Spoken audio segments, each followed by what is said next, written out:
Arthur, já retornando para a parte superior do castelo, está sendo perseguido por Sylvie, que simplesmente desce uma mordida na perna dele. Ele a retira rapidamente e fica puto porque diabos ela estava fazendo isso. E Sylvie fez isso para acalmar os pensamentos de Art, que estavam uma loucura. E notem que aqui ela não está mais se comunicando por pensamentos, mas sim por falas. A pequena Sylvie está literalmente falando com a boca. É incrível esse mundo.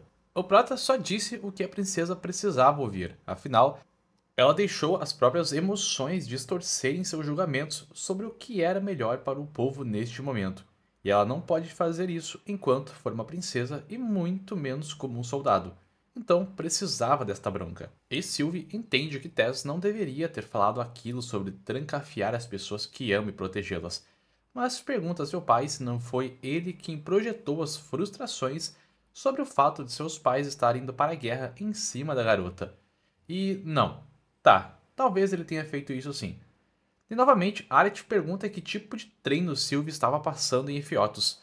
E a pequena responde que esteve se fortalecendo apenas. E claro, que ela fez uns cursinhos extras em como incomodar seu pai. Nesse instante, Arthur apenas para diante do castelo e exclama seu laço que sente falta dos tempos em que as coisas eram bem mais simples. Somos levados então ao antigo mundo de Arthur, onde a diretora estava orientando Grace sobre seu nível de Ki e dá alguns conselhos sobre como melhorar e aperfeiçoar essa área da sua vida. E também dá uma bronca disfarçada, que recentemente eles receberam uma grande quantidade de doações, com algumas mochilas cheias de dinheiro na frente do orfanato. Insinua que vieram do nada, e Gray tenta até disfarçar sem saber o que era isso. Mas a diretora não vai aceitar mais doações. E rapidamente Grace se levanta perguntando por que isso, até achando que ela talvez fecharia o orfanato. E não, a diretora informa que o governo se interessou em financiar as operações do orfanato, então eles não precisariam mais se preocupar com dinheiro. De certa forma, Gray fica bem aliviado e agradece por ter contado essa notícia. Antes dele sair, a diretora pergunta se a Cecília estava se dando bem com ele e com Nico, e acaba respondendo que, tirando os pequenos acidentes, estão se aproximando aos poucos. Na verdade, ela não disse uma única palavra aos dois garotos desde que chegou. A diretora só esboça preocupação e realmente espera que os garotos consigam tirar Cecília dessa sua concha de emoções.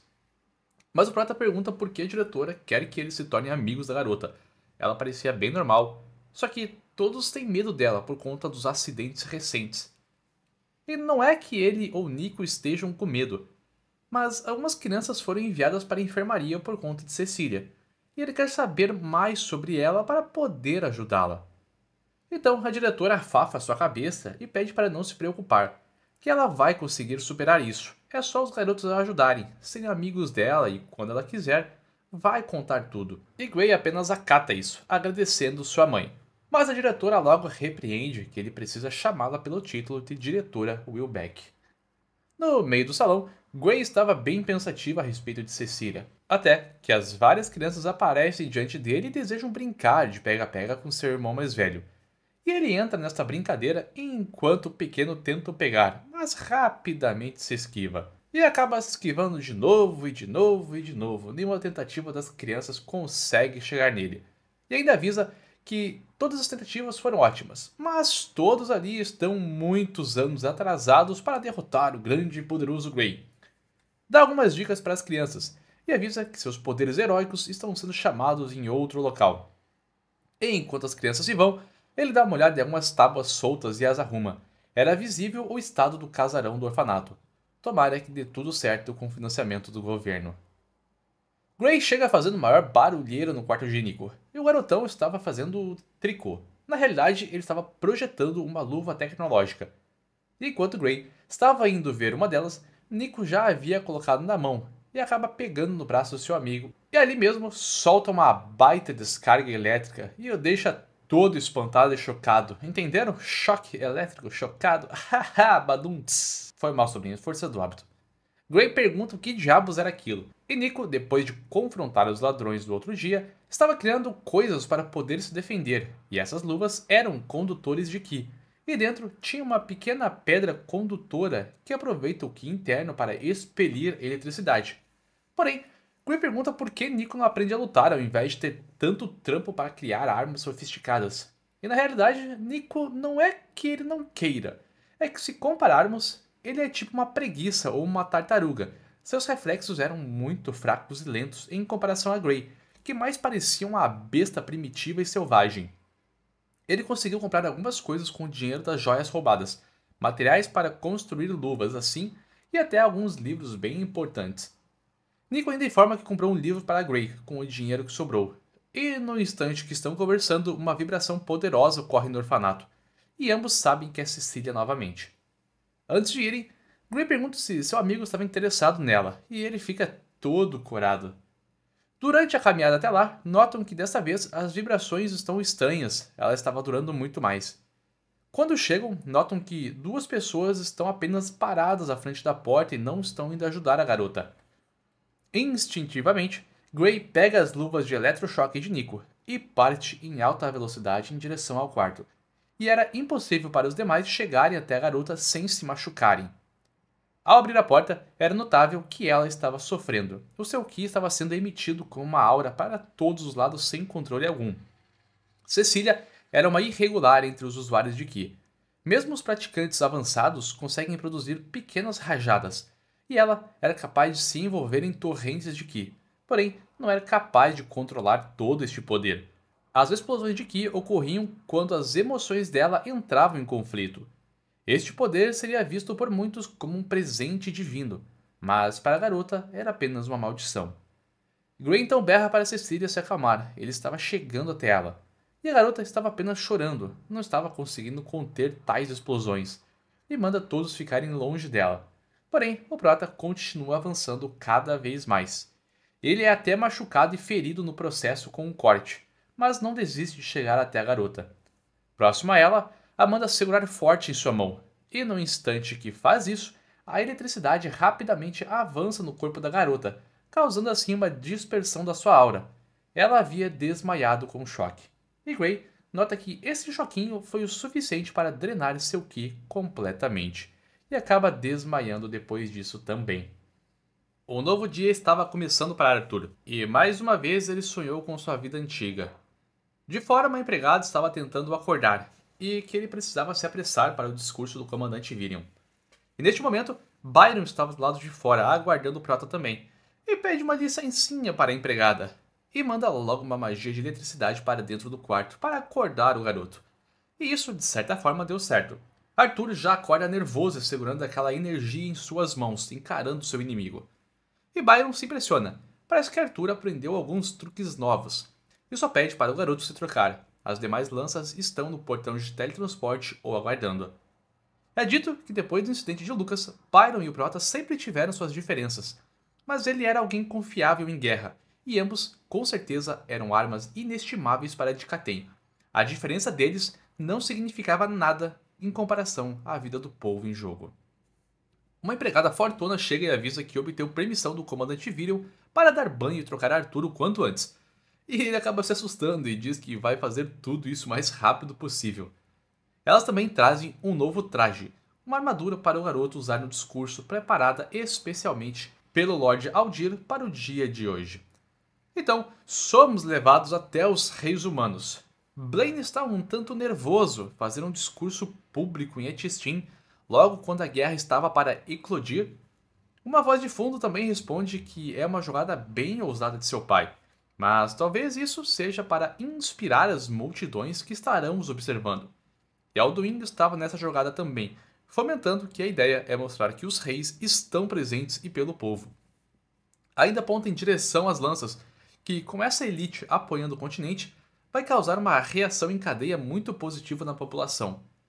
E de fundo, a todos os reis, finalmente Arthur chega e ele estava trajando a armadura que compõe as lanças, confirmando que ele foi convidado a ser uma lança nesta guerra também.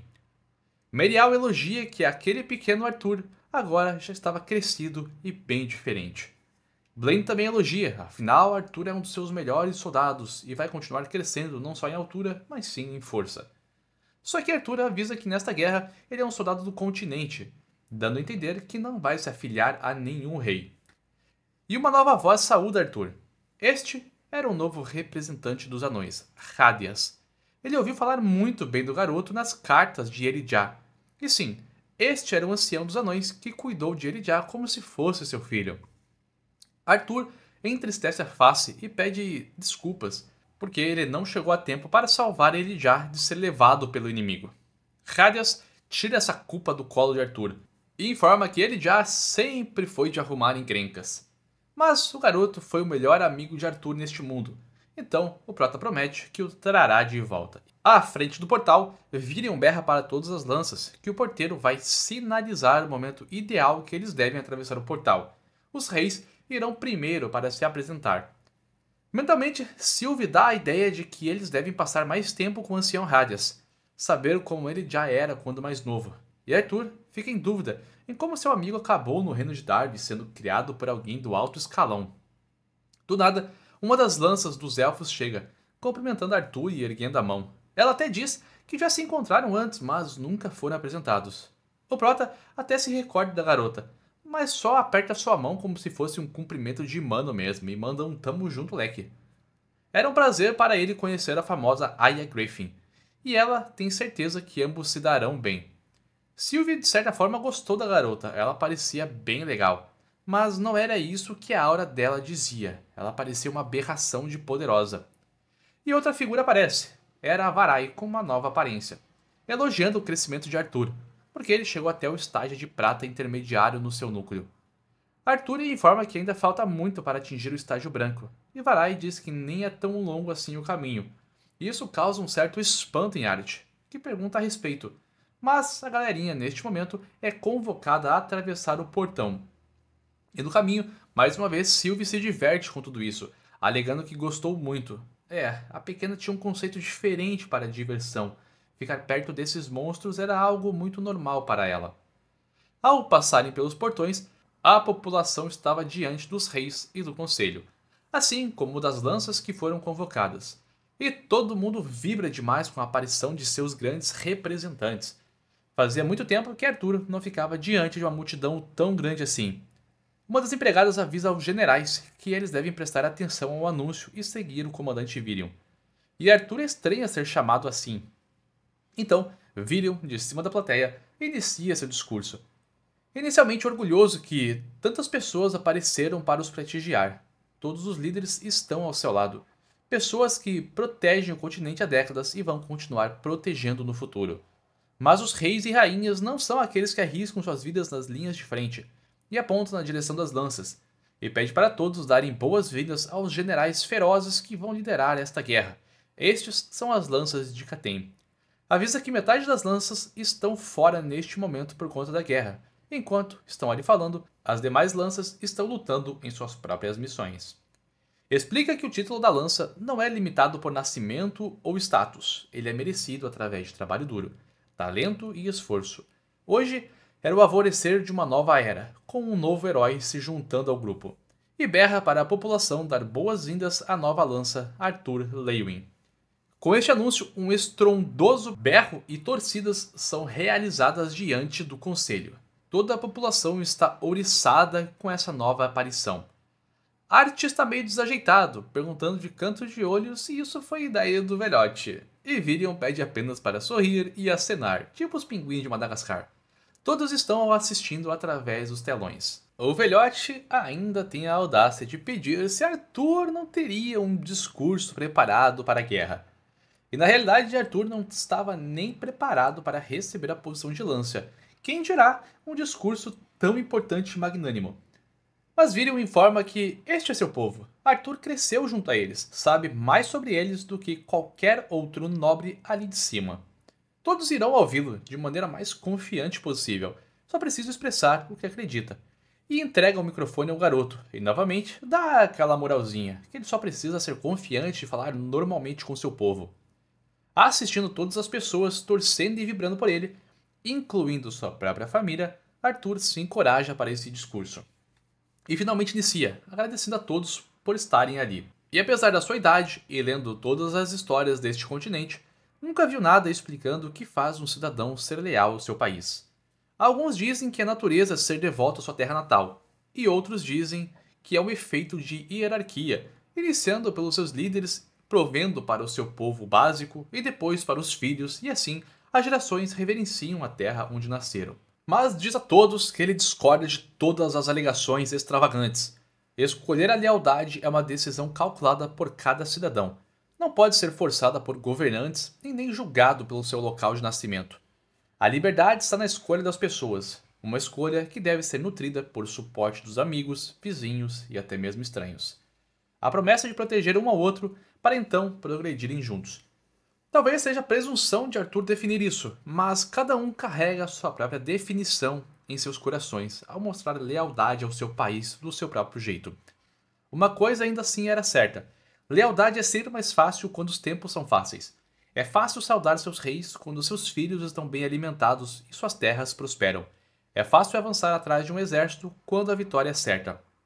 Mas esta guerra não será nada fácil, e a lealdade de todos a este país e a este continente será testada até os limites. Todos podem escolher acabar enfrentando morrer com seu povo ou torcer para conseguir viver com seus inimigos. E o fato de estar comunicando isso a todos não é pelo seu título de lança. Sua lealdade não foi comprada, mas também não foi conquistada livremente. Sua lealdade às pessoas e ao continente onde vivem foi nutrida durante sua infância em um pequeno vilarejo no interior, também como um aventureiro junto aos companheiros e guildas, como um estudante e também como um professor. E neste momento será aprovada como uma lança, a posição mais alta para um guerreiro dentro de Jikaten. Ainda completa que, claro que os líderes possuem suas falhas, mas eles estão tentando. A união de todos os reinos para formar o conselho é algo que nunca aconteceria em gerações passadas. Era uma conquista atual. E os líderes de todas as orgulhosas raças estão diante de todos ali, para compartilhar tudo o que podem e melhorar a vida de todos.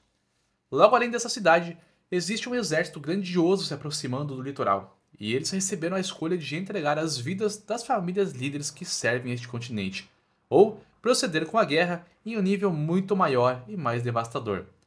Apontando para Virion, informa que ele estava disposto a sacrificar sua própria vida para proteger o continente.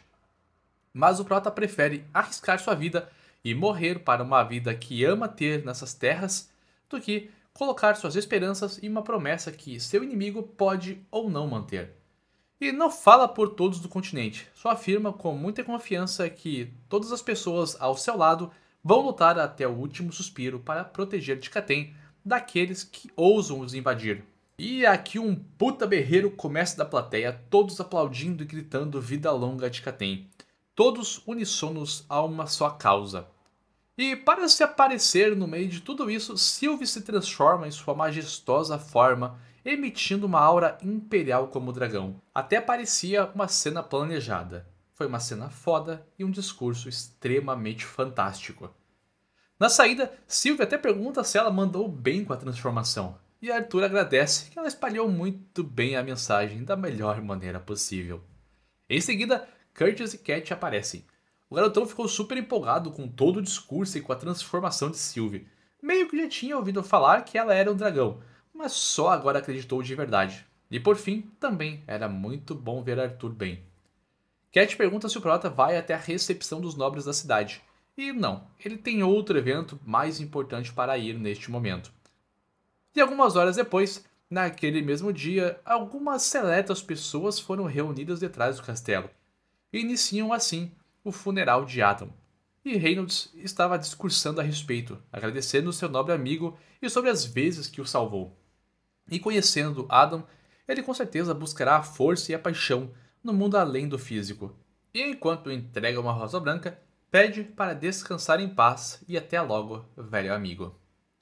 O grupo dos Chifres Gêmeos estava um tanto desolado, perder alguém muito importante. Ellen agradece por Arthur ter vindo até o funeral. Durden também parabeniza o garoto por ter se tornado uma lança, e se arrependeu de não ir ter visto o discurso. E todos estão bem orgulhosos de Arthur. Todos. Isso incluía também Adam. Virion também estava lá, e Art agradece por permitir fazer o funeral no castelo. Virion até brinca que provavelmente ninguém vai sentir falta dele no evento dos nobres. Mas, além de prestar o respeito a Adam, Virion também veio por outro motivo. Quando Alea morreu na cripta da viúva, Aldir devolveu uma moeda para Virion. Este era um artefato que todos os lanças possuem.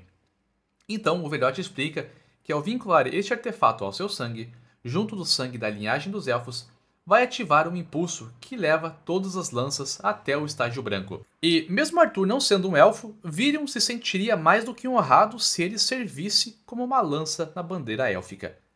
Arthur diz que lutaria por Virion com ou sem vínculo, e claro que pode se arrepender no futuro, mas não vai aceitar esta oferta. Não quer ajuda deste tipo para alcançar o estágio branco.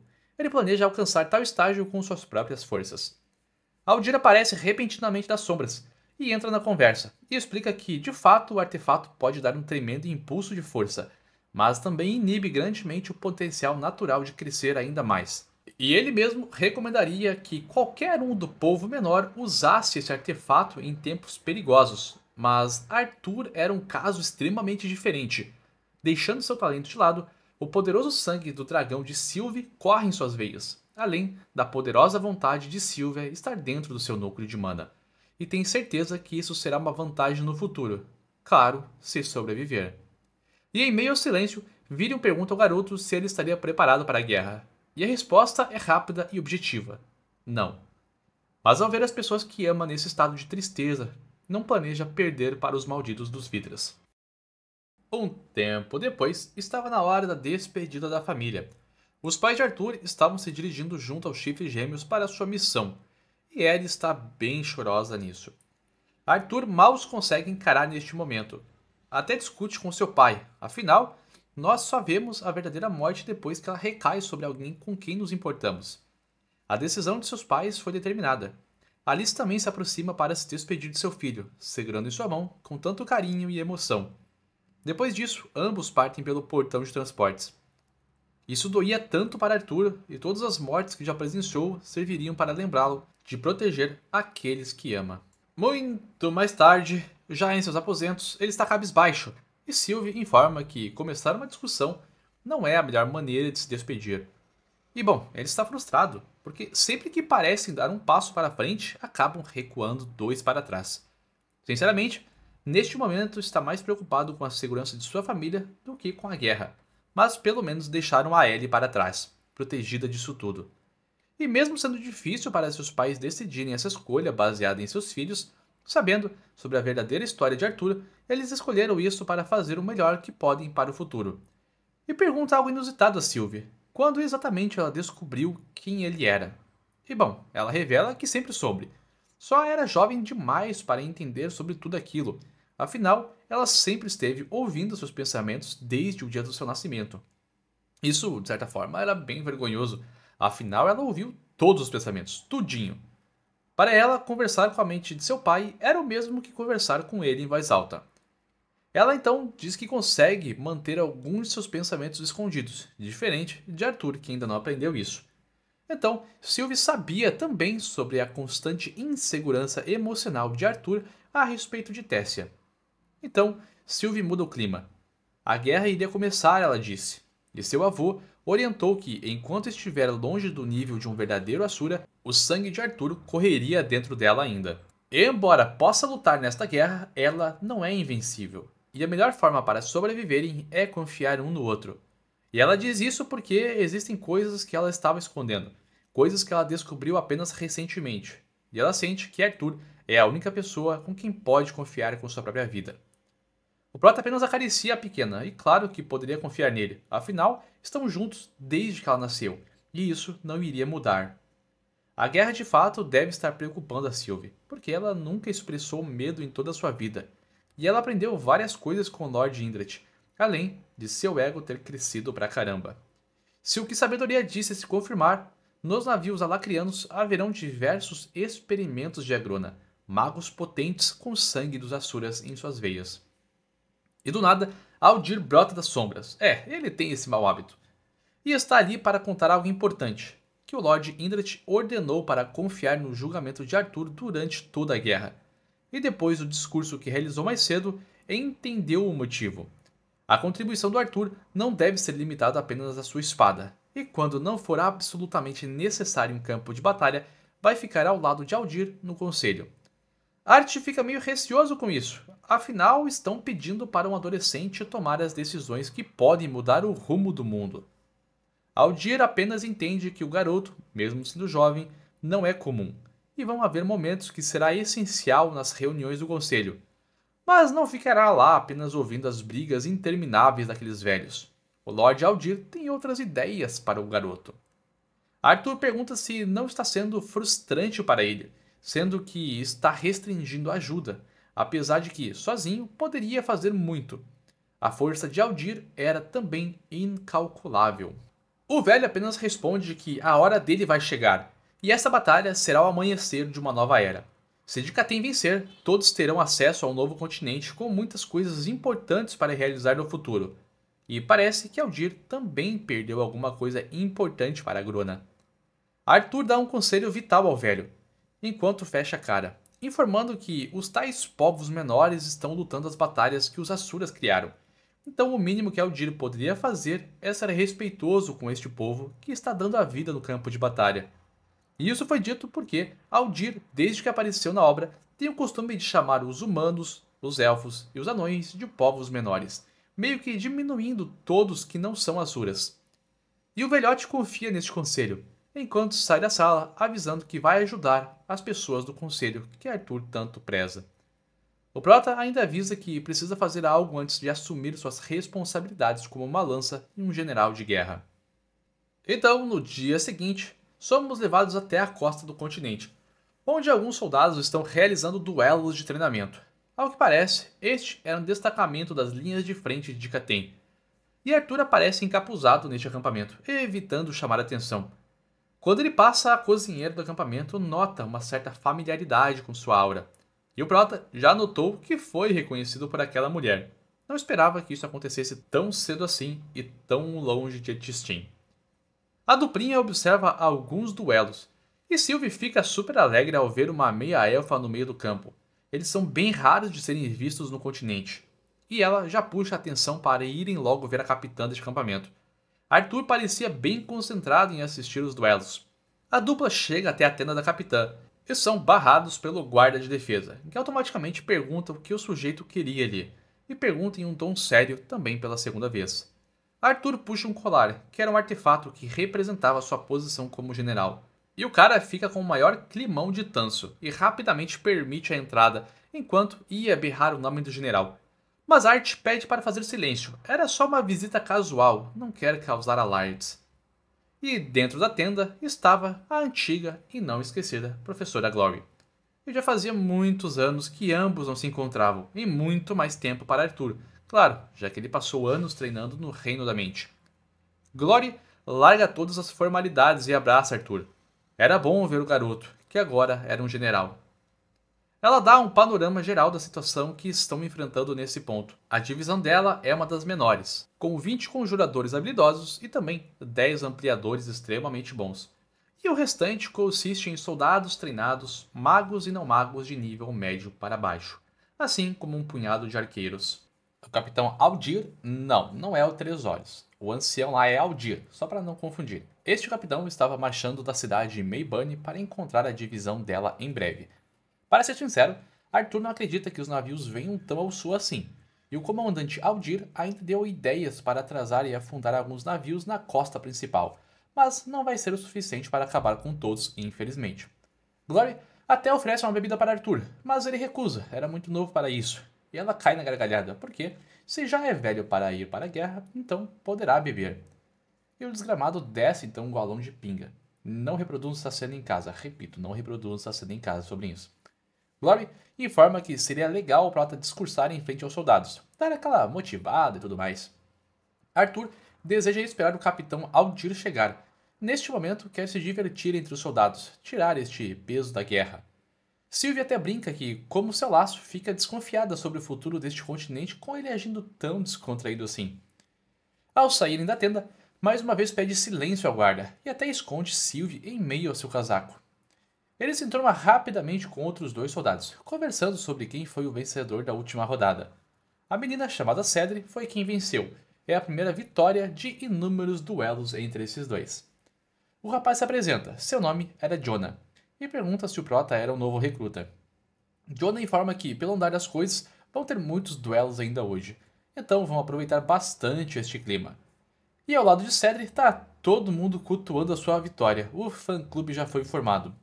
As duas novas figuras estão se elogiando. Jonah está bem contente pela evolução de sua amiga depois de tanto treino. E Arthur observa isso até animado, enquanto diz a Sylvie que os recrutas se aproximam de maneira tão rápida. E Sylvie, sendo esmagada, responde que esses dois aí parecem mais próximos do que a maioria. Como sempre, uma NPC aleatória aparece chamando Arthur de caipira e o desafia para um duelo. Tipo, do nada mesmo, mas seguimos o roteiro, né? Arthur apenas se pergunta se ele realmente parecia ter vindo de uma área rural para ser chamado de caipira. Este grandão era Eric. Ele estava apenas implicando com o novo recruta. E Cedric briga com este grandão por fazer algo tão infantil assim. Mas Arthur diz que está tudo bem, era só por diversão, enquanto Eric está se gabando que isso era para dar dicas aos novos recrutas. Ambos se apresentam em meio ao campo se cumprimentando, e nesse instante, Eric já dá a sua primeira dica e puxa Arthur com toda a sua força, e já logo desce uma porrada na cara do garoto, avisando que não se deve abaixar a guarda. Mas parece que o soco nem fez efeito, enquanto Arthur se pergunta o que foi que a Gloria o fez beber para estar tão desligado assim.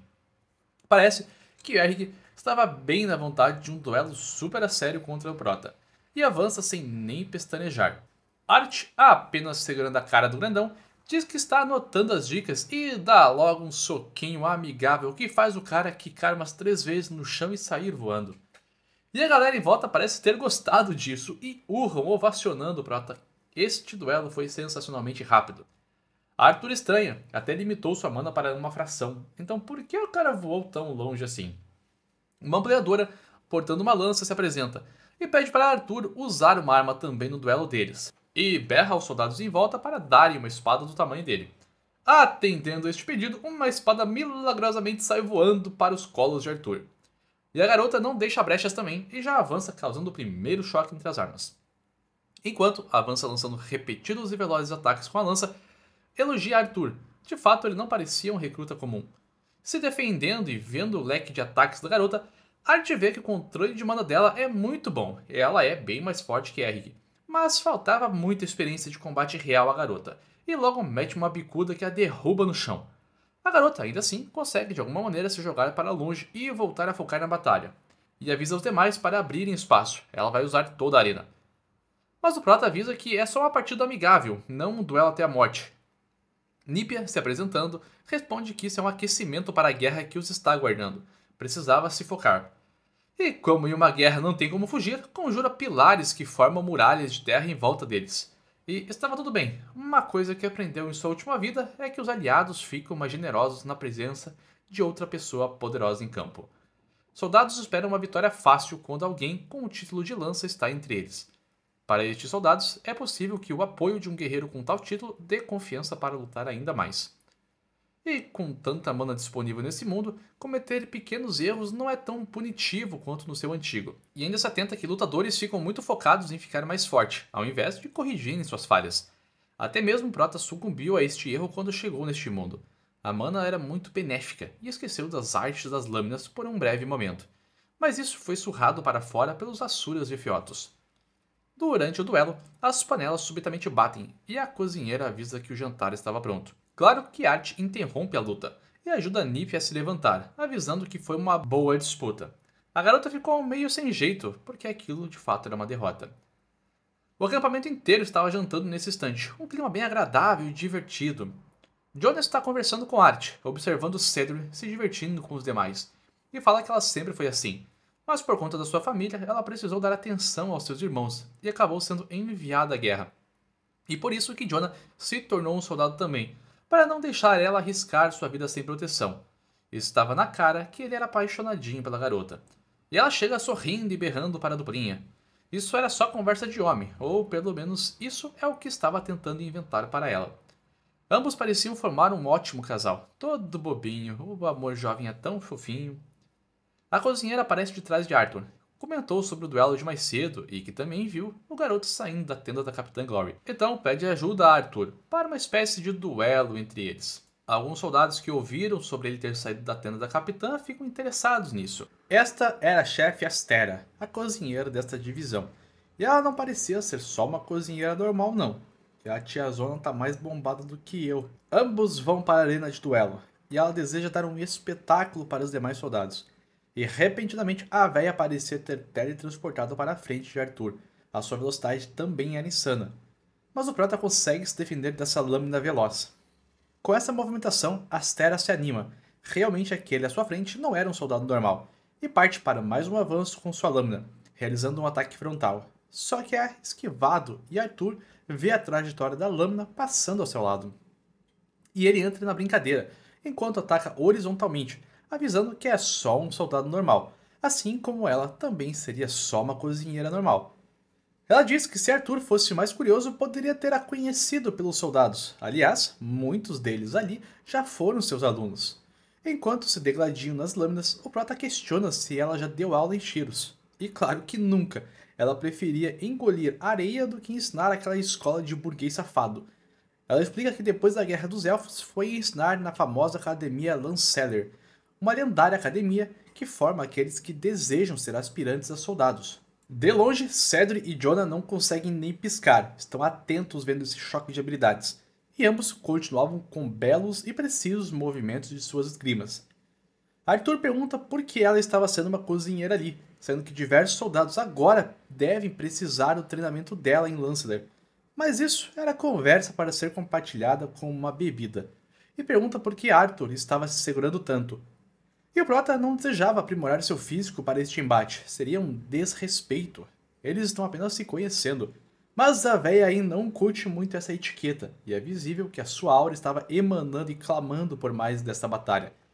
Enquanto explode em aura, avisa que quer mostrar aos soldados algo que eles nunca veriam em salas de aula. Muitos dos soldados do acampamento ficam espantados com tal poder, e alguns até dizem que desistiriam depois de ver apenas isso. De certa forma, isso é do agrado de Arthur, e vai limitar o uso da sua mana a apenas 40%, e do seu lado, uma explosão de aura também é possível ser vista. Era inacreditável que alguém talentoso assim estava apenas perdido nesta divisão, e que ainda foi parar em Chiros tendo tamanho nível em esgrima. Enquanto diz isso, avança com tal ferocidade, e enquanto defende a feroz espada, Art responde que foi para Chiros porque a sua lâmina já era afiada, e precisava aprimorar ainda mais sua magia. E mais ataques fulminantes continuam acontecendo. Arthur nota que ela luta como uma guerreira veterana, tem excelentes experiências de campo de batalha. Jonah nunca viu a Madame Astera errar tanto, e Cedric também concorda. É como se Astera estivesse lutando com tudo, dando a própria vida nesse duelo. Mas quando olham para Arthur, ele mal parecia estar gastando energia. Em um dos ferozes e rápidos movimentos de Astera, Art nota que era uma finta para um golpe diferente, então decide focar sua energia para atacar de cima para baixo e aparar a lâmina dela no solo. E isso causa então uma explosão de mana que forma um pilar brilhante. E por conta deste uso desenfreado de mana em uma espada rasa, a espada de Arthur apenas se rachou e explodiu. Coitado do dono dessa espada. Art então alega que perdeu o combate e se retira dali, mas Astera não aceita este resultado, era apenas qualidade da espada. O Prota devolve o resto da espadinha para o caboclo e avisa que vai comprar uma nova depois. Só que o acampamento todo estava em silêncio depois deste embate. É como se não acreditassem na figura que estava à frente deles. Arthur realmente sabe ser chamativo. Glory então interrompe tudo isso batendo palmas, elogiando o grande duelo e manda a galerinha do barulho a aproveitar esta noite. E depois disso, uma comemoração generalizada se iniciou e todos estavam falando do incrível duelo de mais cedo. O Prota observa tudo isso de longe e fica aliviado porque os soldados estão tranquilos. Até Sylvie viu que seu pai estava se divertindo com aquele duelo. Era raro Arthur encontrar oponentes dignos. E para ele, seria muito legal ser um soldado normal apenas por alguns dias mais. Se misturar e celebrar as pequenas coisas com os demais. Mas Sylvie rebate, normal não combina nem um pouco com eles. Mas, como passaram por muitas coisas, começar a celebrar as pequenas vai ser um bom triunfo. E a monstrinha pede um pedaço de carne que estava no prato de Arthur, e Sylvie não consegue conter sua cara de cachorro faminto. Astera chega em seguida, perguntando se ela estava bêbada ou o garoto deu comida para um casaco. Ele precisa inventar uma desculpa, estava guardando para mais tarde apenas. Mais uma vez, celebram pelo duelo e pela calma da noite. Talvez ela tenha algum preconceito com Chiros, mas gostou bastante de Arthur. Na realidade, Art diz que poucas pessoas em Chiros eram realmente boas, o restante era realmente burguesinho safado. E de fundo, o soldado da guarda corre em direção a Arthur, e o desgramado apenas berra general em voz alta, fazendo o Prota cuspir toda a bebida. o carinha mais tanso. Ele veio avisar que o capitão Aldir acabou de chegar e não estava encontrando a Capitã Glory no acampamento. Art então avisa que vai procurar por ela. E do seu lado, Astéria está toda confusa encarando o garoto, e agora ela entendia qual era a história de Arthur, e o Prota diz que eles devem compartilhar isso com uma bebida outro dia. Após darem umas voltinhas em torno do acampamento, vem a silhueta da capitã em cima da montanha. E Art vai conversar com ela agora, e pede para avisar ao capitão Aldir que logo na manhã seguinte eles irão se encontrar. Arthur dá um puta salto na montanha, e aqui ele precisa garantir que sua subordinada preciosa esteja bem para os dias que virão. Era uma vista e tanto da costa, e Glory parece aquelas tias que escondem bebida na bolsa, porque toda hora ela oferece um trago para Arthur. Como todo bom amante de um licorzinho, ele toma sem pensar duas vezes. Em seguida, se senta ao lado da capitã, e ela pergunta meio sem jeito se ele acha que podem vencer a guerra. E Arthur, na verdade, não tem certeza, mas fará de tudo o que puder para garantir essa vitória. E apesar de ele ter metade da idade de Glory, ela se sente bem confortável com tais palavras. É como se realmente fosse acontecer como ele quer. O Prota, de certa forma, tem vários traumas de machucar as pessoas à sua volta.